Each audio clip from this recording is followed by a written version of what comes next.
Hozir yuzda 7 milliard odam bor ekan. Tasavvur qiling, Allohning oldiga bordiz. Alloh sizdan so'rayapti: "Ey banda, 7 milliard odamni nechinchi o'rinda turasan sen? Amaling go'zalligi bo'yicha" desa. Nima deya olasiz? Nima deya olasiz? Ayting o'zi shu narsani. 6 milliardinchi o'rinda tura olasizmi? Boring ana 6 milliard 900 millioninchi o'rinda tura olasizmi?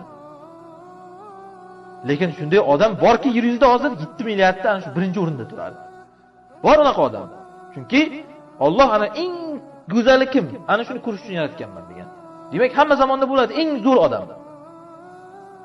Eng amali go'zal odam bor shu odam. Kim biladi uni? Alloh biladi. Lekin bor. Ikkinchi o'rinda turadigan odam bor. 3-chi, 10-chi, 100-chi, 1000-chi, millioninchi, milliardinchi va hokazo ketaveradi. Mana dunyoga ana shu uchun kelganmiz.